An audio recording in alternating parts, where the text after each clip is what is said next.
Hi folks, this is my intro video for our first topic, being a student. First off, why do we even learn about this? Well, it's always relevant, right? When you're talking to anyone about your life, they always say, so what do you do? What's your work? Are you studying? What's going on? And you always have to explain it. That means it's often the first thing in a conversation. And we all know when you're about to start speaking English, you get nervous. If you have a topic that you're confident on, you know the vocab, you know some grammar, it can get you into a deeper conversation about other stuff that might be more challenging, but it gets you in there. So that's why we cover this on the module. There are some challenging aspects to it though. I'm going to talk about those now. First of all, every country has got very specific systems in education.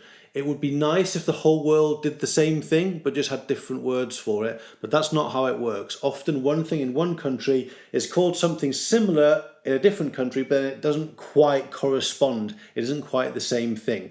So it's important we realise that we need vocab that can describe the German system, but we also need to be able to explain the very specific stuff that happens only at our university. I'll give you an example. I just Googled the German word Wiederholbarkeitsfrist. And when you Google it, look, the first thing you get is HTW HTV Berlin.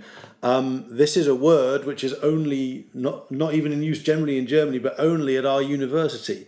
So if you think, oh, what's the English for Wiederholbarkeitsfrist? There's probably not going to be an English word that describes this specific thing that only happens at one German University of Applied Science. What's the answer to this? Well, you need to explain stuff. You need to be able to explain, talk your way around a concept rather than just hoping there's a 100% match in the target language, in this case, English. Education systems are always going to be different as well. So even if you think you have an equivalent, it might not be what you think it is. An example, the word dissertation in English is not the same as Dissertation in German. When I did my bachelor degree, I wrote a dissertation at the end of it, but in German, it's the academic piece of work you do at the end of your doctoral studies. So this can be totally confusing. It's always best to be able to explain what you actually mean rather than going for a specific word. Now, vocab areas are generally, when you're talking about this in life, but also specifically for this module, they focus on on-campus facilities. You have to be able to talk about everything that you find at HTV, where you spend your time, where you eat, where you study, where you meet friends, all of that stuff on campus. You need to know the details of your study program. It's called business computing in English. We need to know roughly how many optional modules you have, elective modules, whether you can have different specializations in your studies, that kind of stuff. We need to know about your personal study habits. What's your approach? Do you like group work? Do you prefer studying on your own for exams?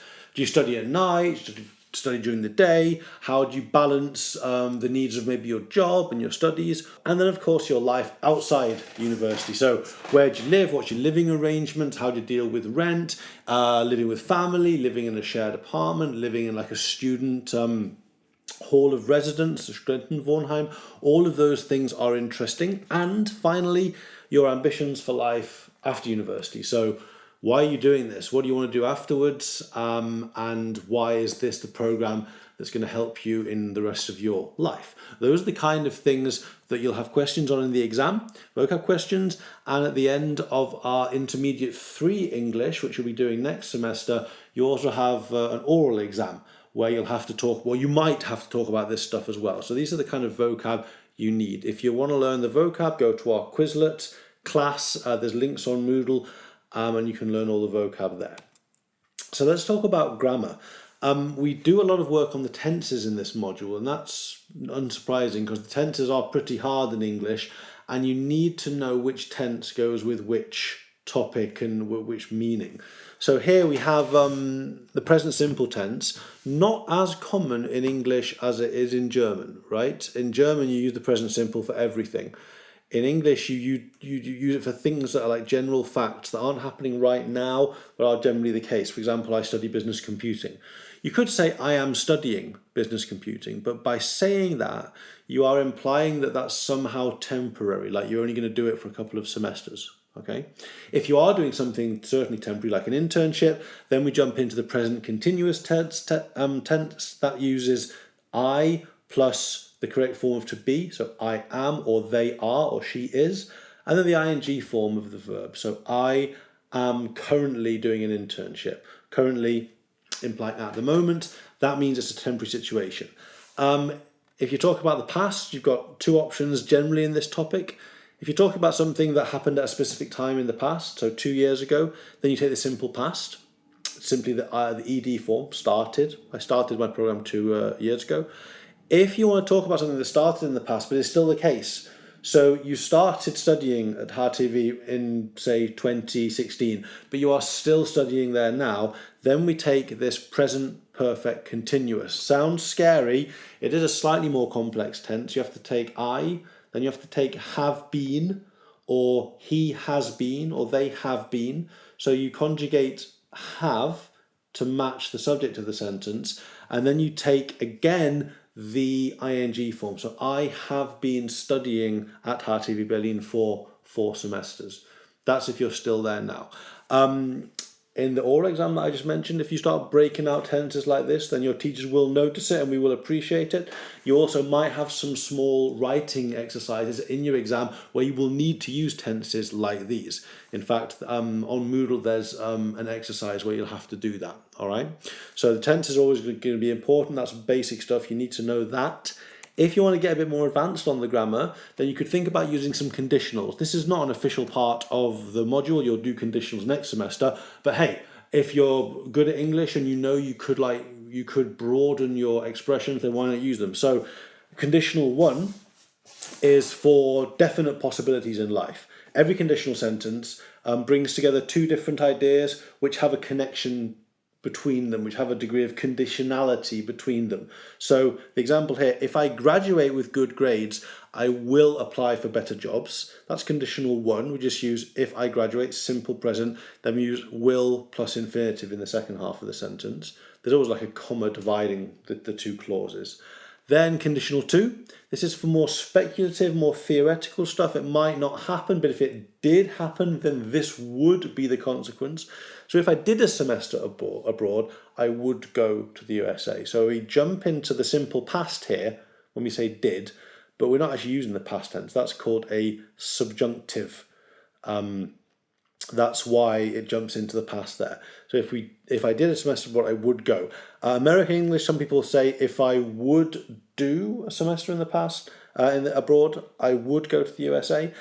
British English, and to be honest, more correct American English as well, is to use the simple past in the first half of a conditional 2 sentence. So this isn't compulsory stuff here, guys, but if you're looking for, good grades with a 1 at the beginning, then be open to expanding your grammar and using conditionals when you're talking about your studies. Okay, final part of the video, top 5. We're going to do top 5 mistakes that students always make, and then the top 5 false friends. This is words which sound similar in English and German, but have different meanings and always catch you out. So first of all, top 5 mistakes. Number 1. You visit a museum, but you attend a lecture. In German, besuchen is used for everything. Therefore, German students understandably often say, yeah, I visited the lecture. No, you attended the lecture. Visit is for museum, something like that. You also can't visit a party. You can visit your friends. I suppose that's okay. But if it's something like regular, then you don't say visit. It's a bit different to German. Notes, grades. In German, Noten, they are grades, or in British English, marks, but you can say grades. What they are never is notes. Notes are Notizen, not Noten. Noten. Don't make that mistake. Okay, make and do. Always difficult in English, I know. But in studies, describing your studies, the temptation for Germans is to say make a lot. Because in German, ich mache das, ich mache mein Studium, ich mache mein Auslandssemester. Alles wird gemacht. In English, it's about do, not make. So you don't make a module, you don't make a semester abroad, you don't make an exam, you do all of those things, do a module, semester abroad. Even better though, guys, use proper verbs, right? You study a module, you complete a semester abroad, you sit or you take an exam. If you use a nice variety of verbs, we'll notice it in your writing and we'll notice it in your speaking, and we will reward you with better notes. Great, that was just a joke. Also, final point, you don't write exams in English. Man schreibt eine Prüfung in German, but you sit or do or take an exam in English. Number 4, Learning versus studying. Now in German, the word lernen, is used more widely. If I want to say, oh, I can't go out tonight, ich muss lernen für meine Prüfung. In English, you'd say, I need to study for my exam. You wouldn't say, I'm learning for my exam, or I'm learning next week. Learning is like a more abstract concept in English. So you do learn a lot at university, but you don't sit down and learn for an exam. You study for an exam. It's an easy mistake to make. Final, top tip, top mistake. In English, we don't normally shorten professors to profs. So in German, you might say, ja, mein Prof. In English, we just say my teacher, my professor. We don't shorten it. It sounds a bit weird if you say, so do you like your profs? People don't say that. All right, final part of the video. 5 top false friends that you need to avoid saying. Number 1, we already had it. Double important. Grades, not notes. Number 2, beamer. It's called a projector in English, okay? Don't call it a beamer. People will be confused. Hochschule is a university, not a high school. Let's remember that high school is the school you go to before university, Gesamtschule, Gymnasium. Speaking of, Gymnasium, that is a grammar school, not a gymnasium. Gymnasium is where you do sports.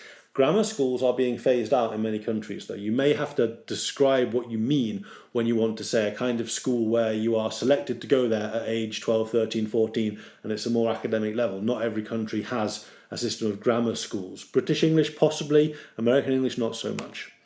Then pause is break in English, okay? We take a break, we have 2 hours of lectures, then we have a break. You don't have a pause. Pause is when I might pause dramatically while I'm speaking to you on this video.